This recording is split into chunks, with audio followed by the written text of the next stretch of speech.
清楚 ，please sit and give。少少中文唔得咩？我聽到啊。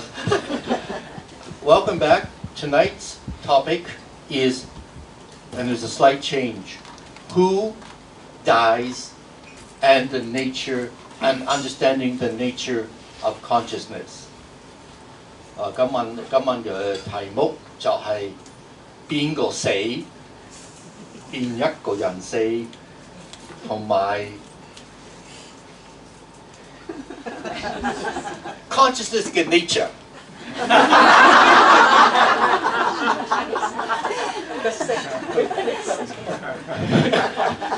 好難翻譯啊！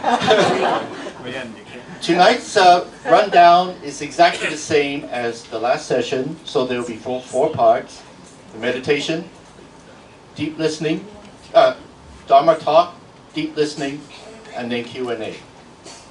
今晚嘅 rundown 就係上次一樣嘅4部分。第一部分係 meditation， 第二部分係第二部係 Dharma talk， 第三就係好清清楚楚的嘅 listening 咯。第四係問答嘅 session。Before handing over to Venerable Lekshe, I would just like to let you know, August 5th, Sunday afternoon, lunch. There will be a lunch with Venerable Lekshe at the meeting point.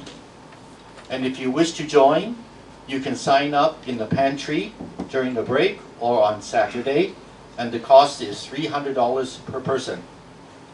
8月5號晚餐同 lunch 同埋 Venerable Lekshe 就係 meeting point， 價錢係300蚊一個人。你可以今晚開始報名，或者星期六 during the workshop 可以報名，同埋最緊要俾錢。Venerable Lekshe。Good evening.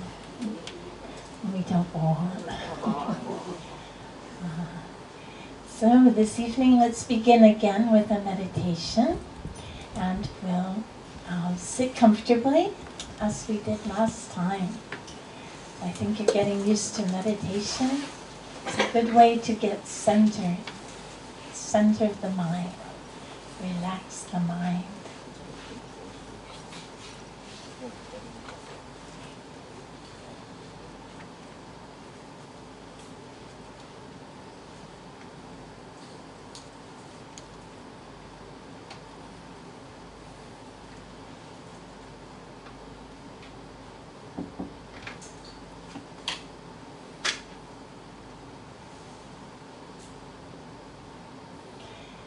First, we check our posture to make sure that our back is completely straight.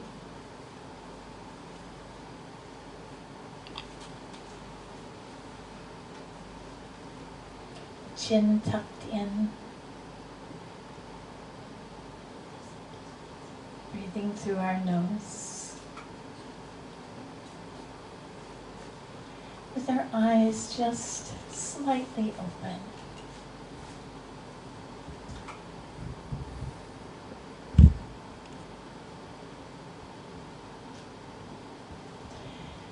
Relax completely into the present moment.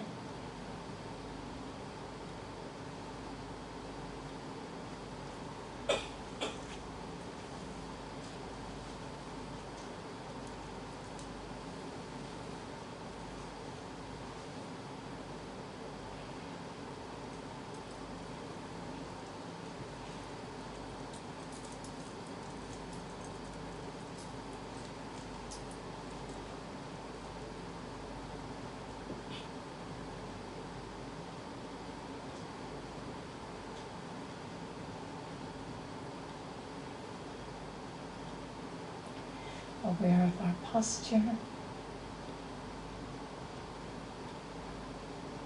aware of our breathing,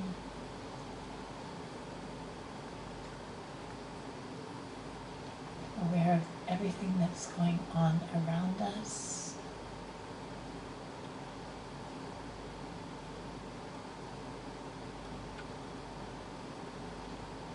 Aware of everything that's going on inside of us.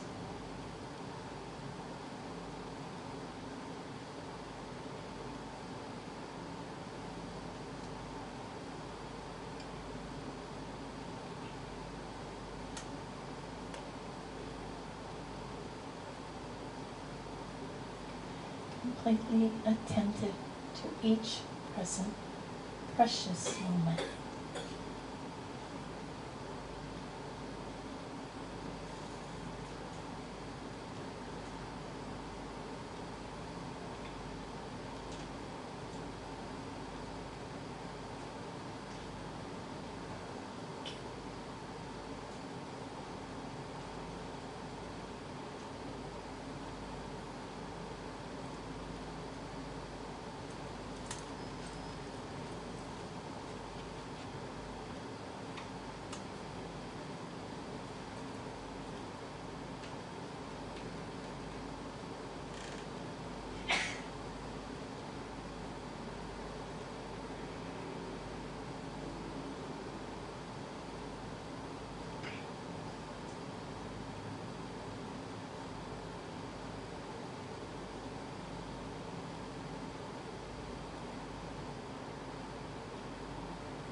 We turn our attention to the nature of the mind itself.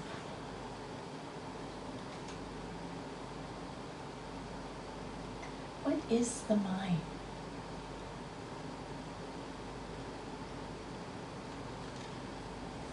Is it permanent or impermanent?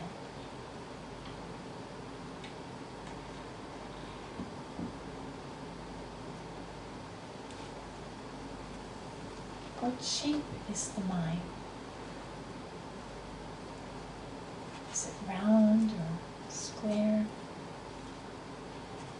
Long or short?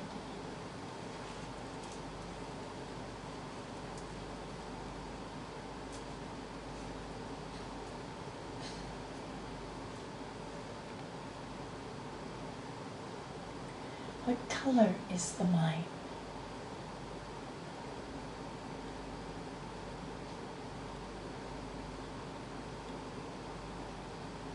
Is it yellow or blue or red or pink?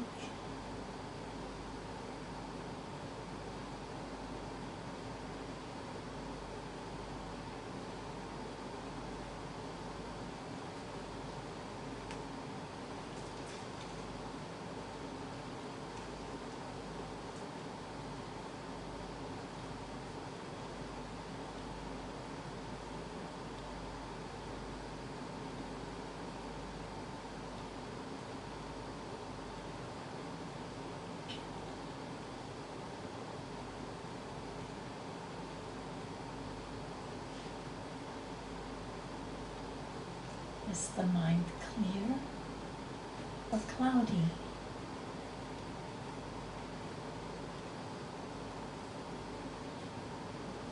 Is it moving or still?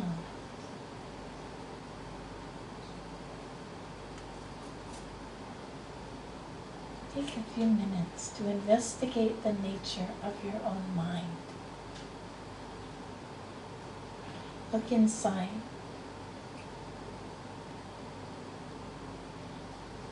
Get in touch.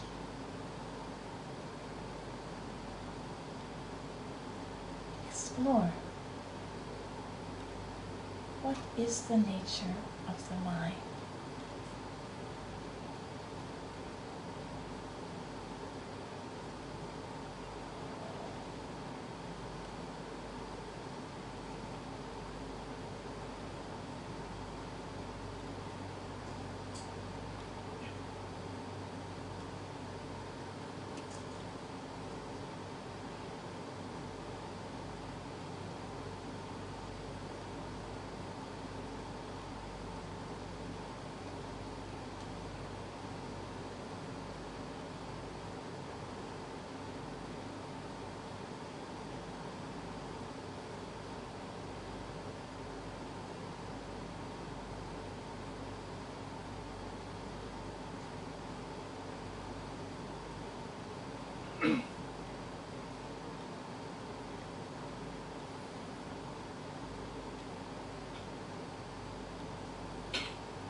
body.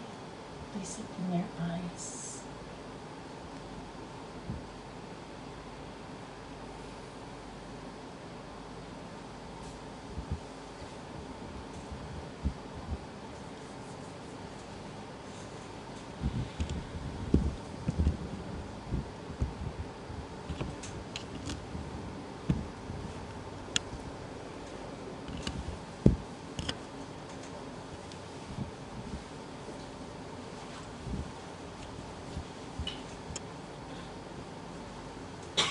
So what did you discover?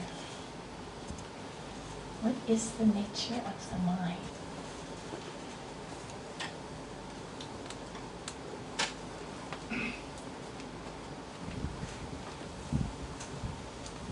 Could you catch it? Impermanent. Good. Monkey mind. No? Jumping around? Simple control a little bit, but sometimes it would jumping to another tree.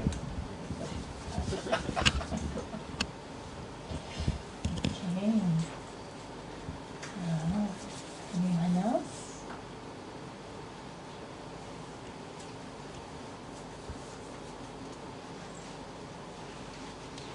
When I was a student in India, we used to go to a great meditation master who lived way on top of the mountain. His name was Geshe Rabten. He was very famous, and he was a great scholar. When the Dalai Lama invited him to Dharamsala, he said he would come on one condition, that he didn't have to meet anyone. He wanted to continue his meditation. He'd studied for 20, 30 years, taught for many years, but he wanted to take time for meditation. So he lived way on the top of the mountain, and supposedly in isolation, but we found him.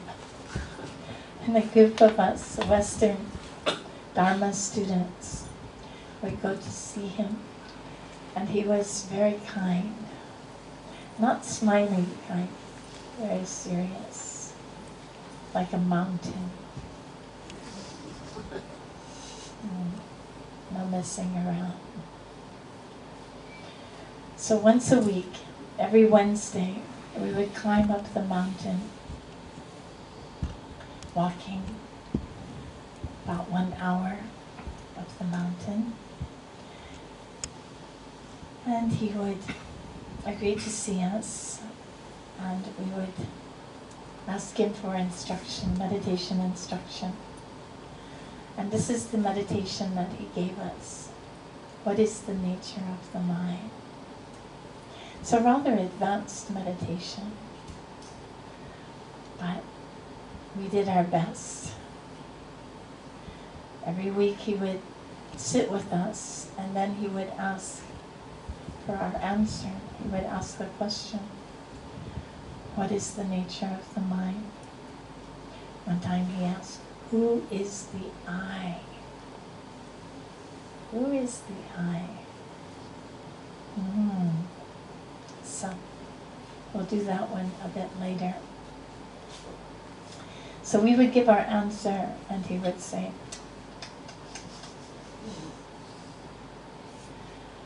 go meditate more and come back next week. So we would walk down the mountain, 1 hour, meditate, meditate, meditate. The next week, we would walk 1 hour up the mountain. Same story. He would ask for our report. We would say what we discovered in meditation. He would go back, meditate more. And next week again. And this went on for many weeks, for months actually. But little by little, we started to get some glimmer of understanding about these topics. And they're related, as you will see. So I've made a PowerPoint for you to try to understand this topic. It's quite profound and also very important, because if we talk about death and dying, we have to ask, what dies? Okay? So we have to figure out how this self comes into being and what it is that disintegrates at death. It's very important. Now in the news this week, they're talking about the 12 boys in the cave and how the assistant coach was able to keep them calm because he had been a monk for 10 years and he knew how to meditate. So he was able to keep the boys quiet, calm, and that, they're saying, was the key to success, key to their survival. So now it was very sweet to see the pictures of them becoming monks and expressing their gratitude for the rescue. But most of them were also expressing their gratitude to him, to the assistant coach, who ordinarily people would blame. Why did he take the boys into the cave? But in fact, everyone is so grateful to him that he managed to keep the boys calm, quiet, and eventually they were able to be rescued. So,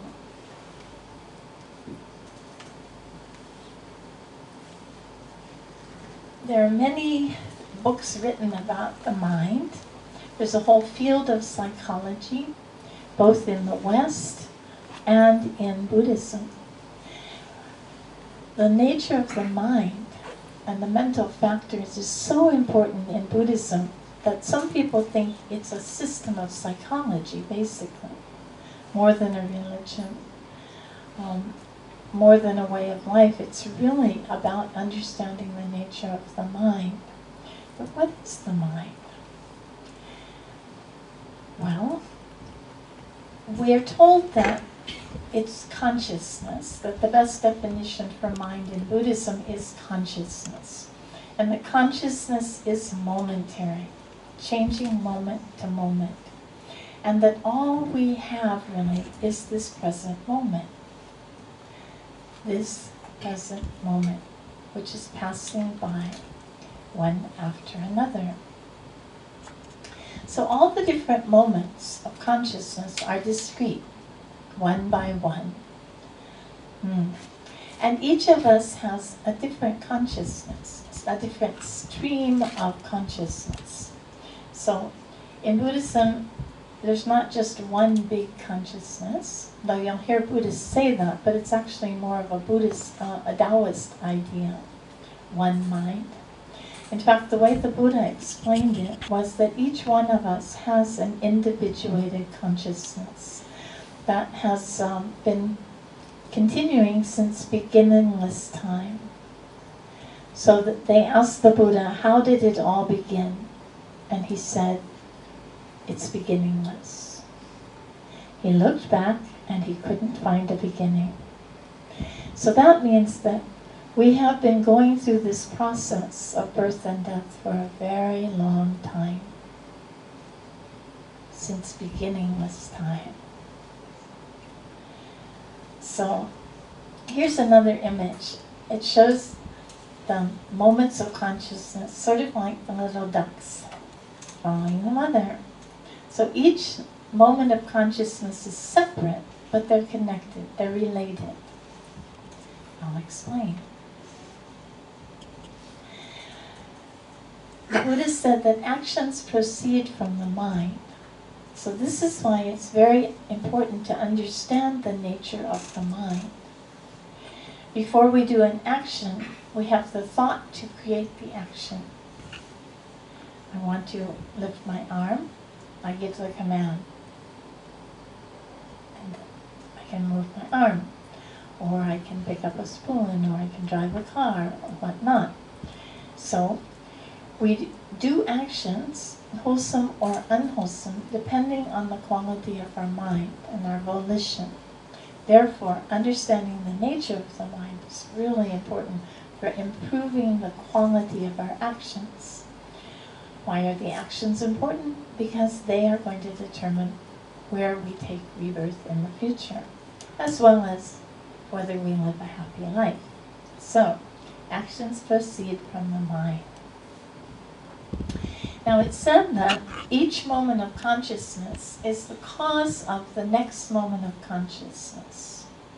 Right? Everything in Buddhism has a cause.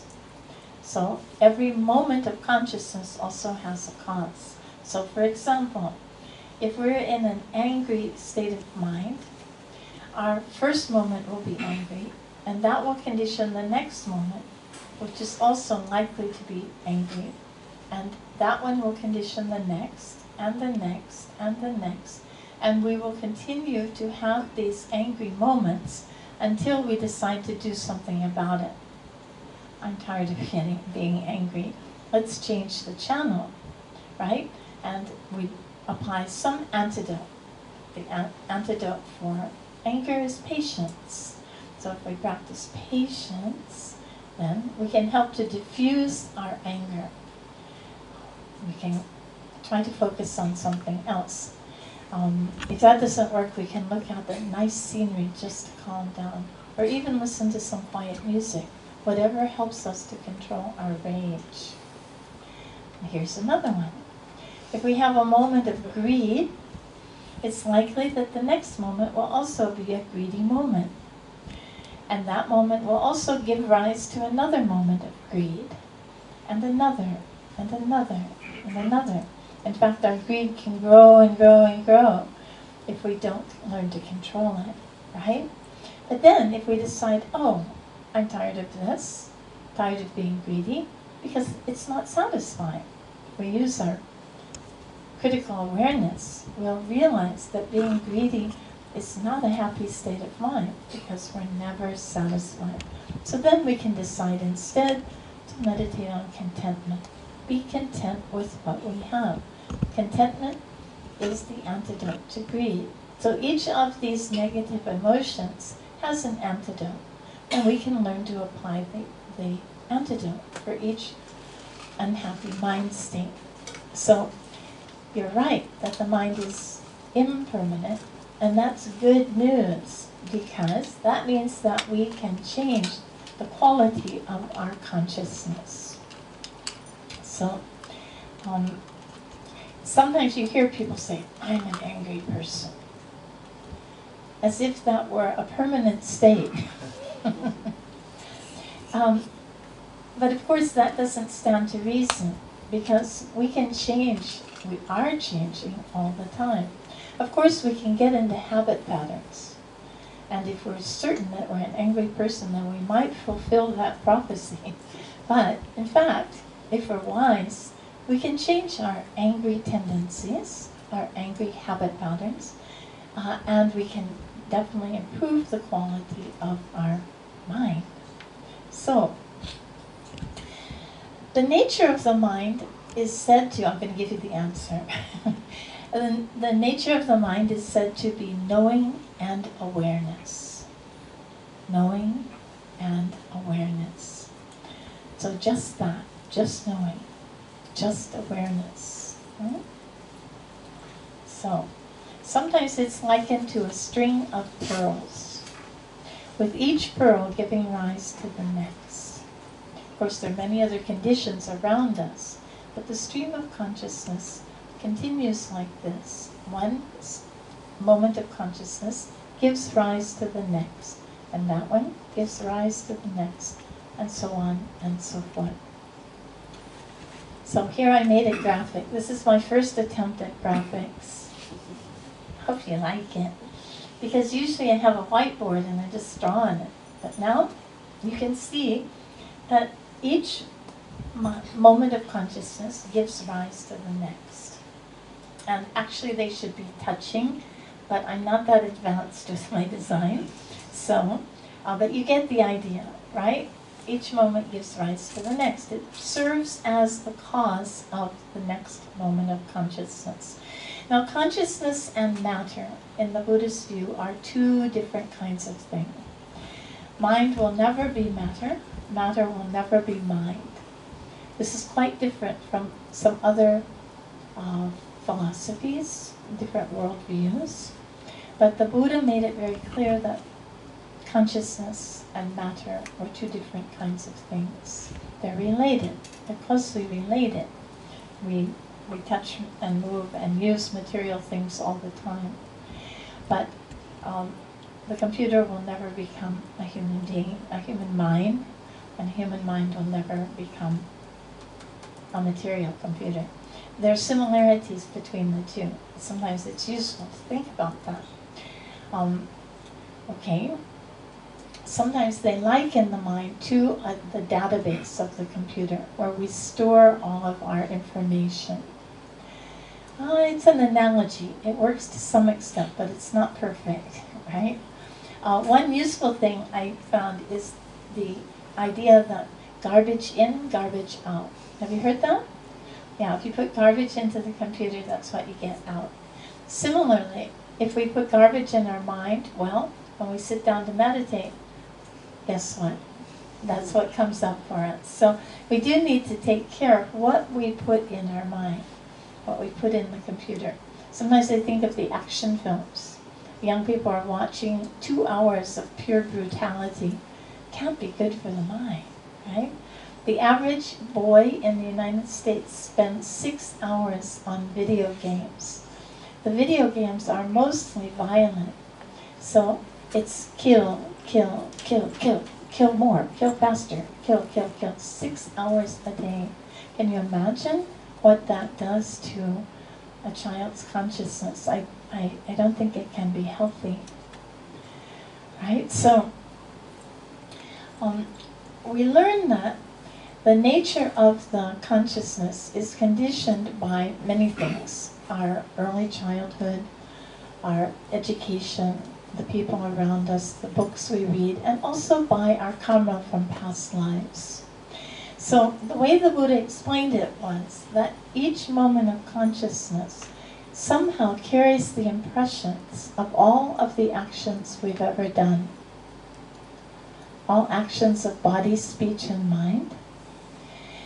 And they influence the way that we respond to situations. There's a famous story about 35 butchers. Their occupation was to kill animals. So that was their habit, was to kill animals.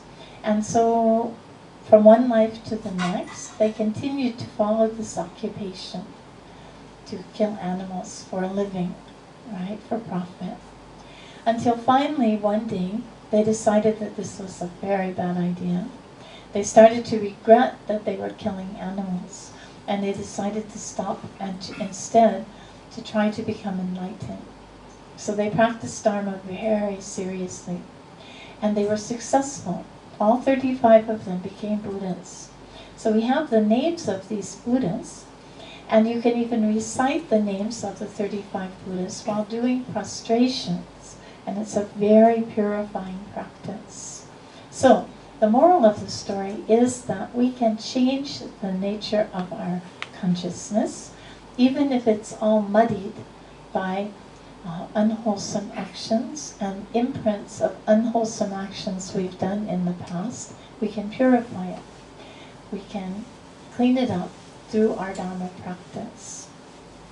So, the nature of the consciousness, especially the moment of death, will influence our future existence. We say rebirth, but actually it's reconception. And maybe a better word is re-existence. Re-existence. So now, do you remember the 3 animals in the middle of the picture, in the middle of the wheel of life? The snake representing hatred, the rooster representing desire and attachment, and then the pig representing ignorance right? So most of us are controlled by our emotional afflictions, or what the Dalai Lama has been calling destructive emotions. Okay, and they're all different kinds. These are just the three main ones. And they're not just one single emotion, they're sort of a family of emotions. So, by understanding the mind, we also understand the nature of the mental afflictions, or the destructive emotions, which is very important.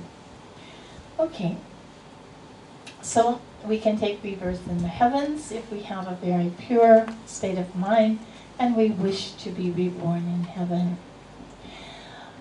If we want to be reborn as a human being, we should practice ethics.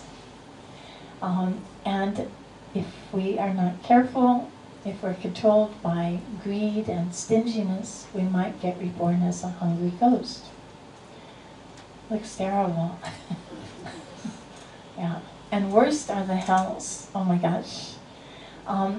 The Buddhist hells are no fun at all. In fact, some of the pictures I found on the internet had a warning on them. Yeah, they had a Facebook warning because they were quite vivid. So, in some cases we see something that looks like a Confucian court. I love the Chinese hell scrolls, where they have an image of a judge who's weighing our deeds. So all the good deeds on one side, usually a pile of white stones in a scale, just like, the scales of justice. The white stones on one side and the black stones on the other, and that will determine our future. And the poor guys, going before the judge, that's us. Right. Okay, so now another way to describe the mind is that it is pure, clear awareness. Pure, clear awareness, like clear blue sky. So it's an analogy, but it's a very helpful one. The emotions, the destructive emotions, or kleshas, is the Sanskrit word. Kleshas, or mental defilements, are like the clouds in the sky. The clouds in the sky come and go. They move here and there. They're not part of the sky. They simply appear in the sky, right? So this is the same with our destructive emotions. Our anger, our greed, our attachment, our pride, our jealousy. All of these negative emotions arise, but they're not part of the mind. They're impermanent. They come and go, come and go.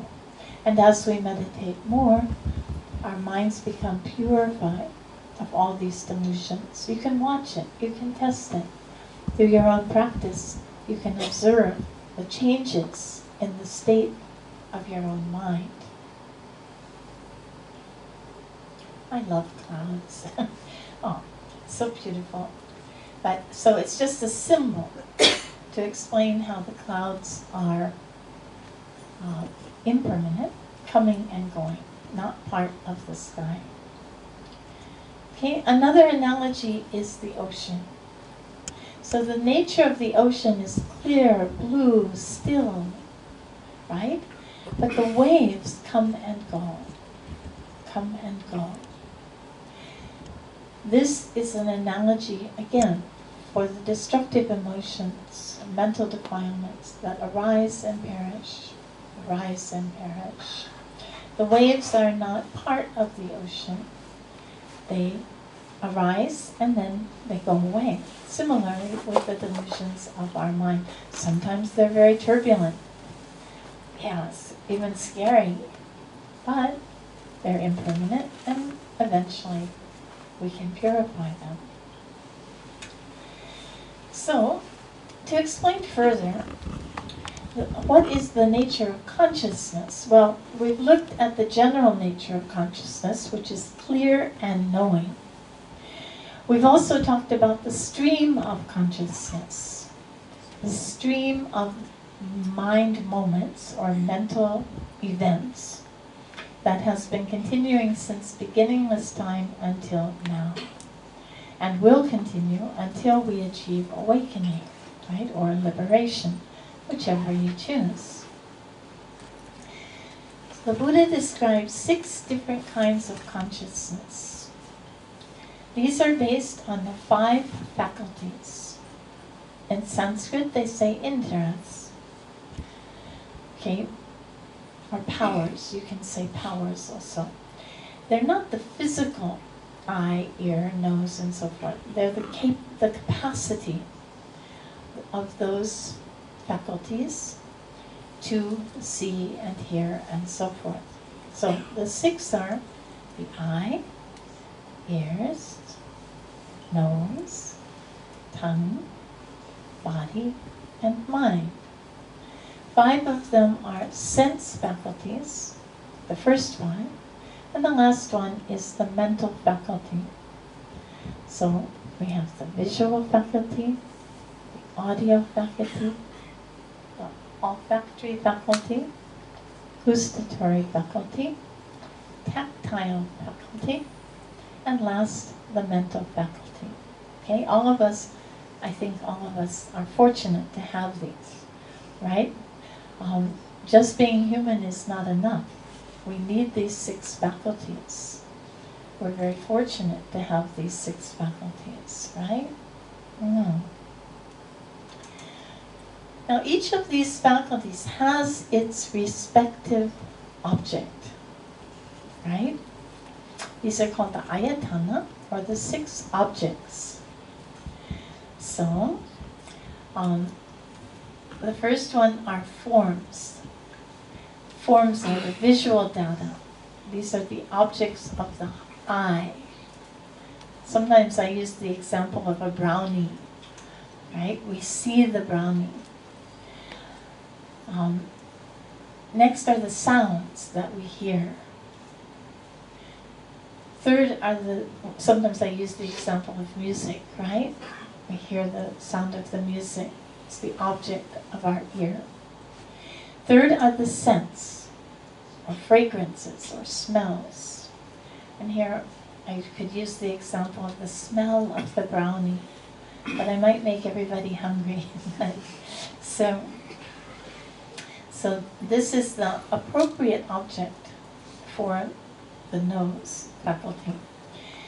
Fourth are the tastes. This is the appropriate object for the tongue faculty, the gustatory faculty. Fifth are the sensations of the body. Okay, we feel on our skin.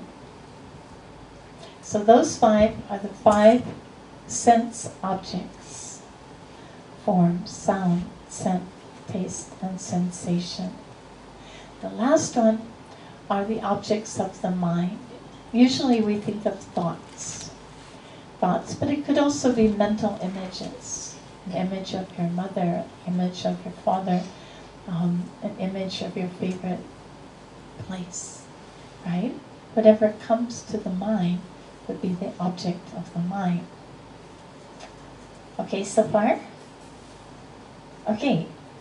Now, when the faculty comes into contact with its respective object, it gives rise to a moment of consciousness.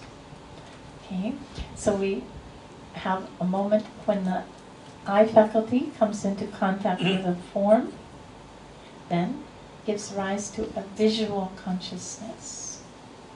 When the ear comes into contact with a sound, such as music, it gives rise to an audio consciousness. When the nose comes into contact with a scent or smell, that gives rise to an olfactory consciousness. When the tongue comes into contact with something edible, okay, a gustatory object, a brownie, that gives rise to a gustatory consciousness. When the tactile faculty comes into contact with some object, that gives rise to a tactile consciousness, like the feel of your clothes on your body, something like that. So those are the 5 sense consciousnesses. And the last one is the mental consciousness. Okay, when the mental faculty comes into contact with a thought or an image, that gives rise to a mental consciousness. Yeah. So, these are the 6 different kinds of consciousness. It's pretty simple. The formula is just that the faculty comes into contact with its object, and that gives rise to a consciousness, right? Now, the mental consciousness also acts as a processor, like a data processor, like a computer. The information comes in, and then the computer goes and processes it, right? And figures out what it is. Similarly, when we see something, we see the cup, then that information, for one moment, we have an instant of pure perception. But then we immediately start to categorize it, name it, cup. Sometimes we'll say white cup, or large cup, or I like it, I don't like it. In this way, our mental cognition kicks in and starts to label stuff and judge it. Okay? So this is really important for understanding perception and the nature of the mind, how the mind works. Okay? There's a big debate in India. It's been going on for hundreds of years. They say, is a red animal with horns a cow? The Hindus say yes. The Buddhists say no. They say a red animal with horns is a red animal with horns. It's not a cow until you name it cow. So they continue to debate about this. It gets pretty heated. But, so for the Hindus, a cow has existed eternally, forever, like an archetype, like Plato's forms or something. For the Buddhists, it's simply a red animal with horns. Then, if we all get together and decide to call it a cow, hey, it's a cow. But it's only a name, right? There is no intrinsic, truly existent cow there, right? Everything is simply a combination of its parts that we put a label on. And that's true of all of us, right? Like John, for example, right? He's a human. He's a male human with glasses. But until we know him and learn his name, it's just a human. When we get introduced and someone tells us his name, then it becomes John, right? But then visually you will make other judgments even before you know my name is John. He's a certain age, certain ethnic background, certain height, etc. A lot of judgments are coming in before you actually interact with the person and find out, oh, his name is John. We tend to do that. And that's the root of the problem. We tend to make judgments about things, but we're usually wrong. In fact, the Buddha would say we're always wrong. And the Nagarjuna clarified what he meant by that is that we misperceive things. We perceive things to be truly existent when they're not. So we're constantly making errors on the basis of our misperceptions. And I take the example of a rope. You come into a dark room and you see a coiled rope on the floor. You take it to be a snake and you jump. But then when you turn on the light, you find it's just a rope. Right? We respond on the basis of our misperceptions. I think the way we judge people is a very good example. We tend to judge them on their height, their weight, their skin color, their clothes, and so forth. We can be completely wrong. Like, for example, there was a case of the most famous violinist at the New York orchestra. Yeah? And he usually gets like a fabulous salary for playing at Carnegie Hall. And one day he went into the metro, and he just started playing in the metro. And everyone just passed him by. Nobody even noticed. Except one 4-year-old girl. When she heard him play, her eyes just lit up and she stood there for a very long time. She really appreciated his playing. Nobody else even noticed that he's the most famous violinist in New York. Right? So their perception was, it's some beggar in the street, in the metro. Can't be worth can't be a very good player. But they were completely wrong, right? So it's an example of how we misperceive things all the time. Okay, so now here's the map of perception. How the eye or visual faculty comes together with the form, and that gives rise to visual consciousness. The ear meets the sound, gives rise to an audio consciousness. The nose smells a scent, and that gives rise to olfactory consciousness. The tongue tastes something, that gives rise to a gustatory consciousness. The body feels a sensation, and that gives rise to tactile consciousness. The mind thinks a thought, and that gives rise to a mental consciousness.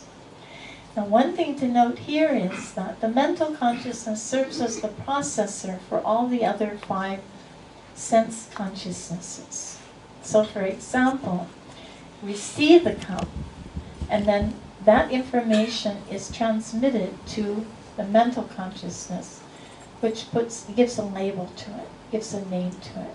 Cup, white cup, I like it, I don't like it, and so forth, right? Or it's useful, I think I'll take a drink. Or we hear a sound, and the first moment of sound is pure sound. No labeling, no judging. But then the mental consciousness starts to give it a name, right? It processes the information.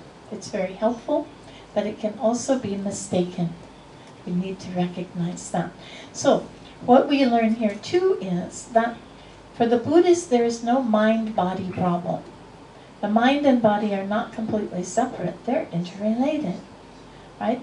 The mental consciousness is always processing the data from the external environment, right?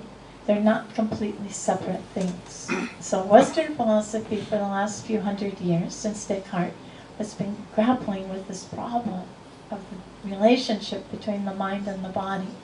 For the Buddhists, there's no problem. They've been related. The Buddha explained how the mind and the body are integrally related. Yeah. They work together. So, it brings us to the question of who dies. Okay, that's an important one. If we're not attached to this person, then why would we get upset when this person dies? Whether it's ourselves or another being. Okay?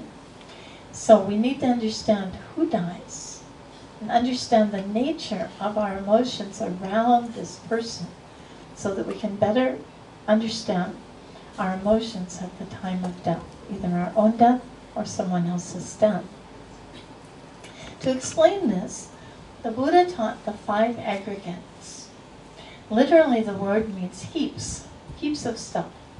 Okay? 5 heaps, or skandhas. Sanskrit word is skandhas. Okay, so the human person is made up of these 5. Form, feelings, perceptions, mental formations, and consciousness. So when we go to explore the question, what is the I? Okay, our attachment to ourself is the root of all our problems, they say. So we better understand what it is. Okay, first is the form, that's the body, right? And the body can be broken down into many different parts. The head, the hair, not much left, but the hair, the forehead, the ears, the eyes, the nose, all of the different components of the body, right? The Buddhists just break it all down. The ultimate deconstructionist system, right? If we break it all down, we see that there's really nothing to get attached to. What we're attached to is, in fact, an illusion. Okay, so second are the feelings. The feelings, whether they're pleasant or unpleasant or neutral feelings. We have all kinds of feelings. Third are the perceptions, sometimes called the discriminations. Being able to discriminate between two people, two colors, two forms, right? That's useful. Fourth are the mental formations. Now this one, samskaras, has many translations. I think mental formations is maybe the closest, but you can say, some say volitions, different translations. It also applies to these imprints of our actions on the consciousness. So I talked about the 35 butchers who later became Buddhas. Every time they killed something, it made an impression on their mind stream, right? Their stream of consciousness. That's a mental formation. That's an example of a mental formation. So, yeah. The last one is consciousness, and we already learned all about that, right? So we know about the nature of consciousness, clear knowing. Right? We know that we can also talk about a stream of consciousness, a stream of conscious moments that has continued since beginningless time. We also know about the 6 types of consciousness, right? According to the 5 senses and the mental consciousness. So,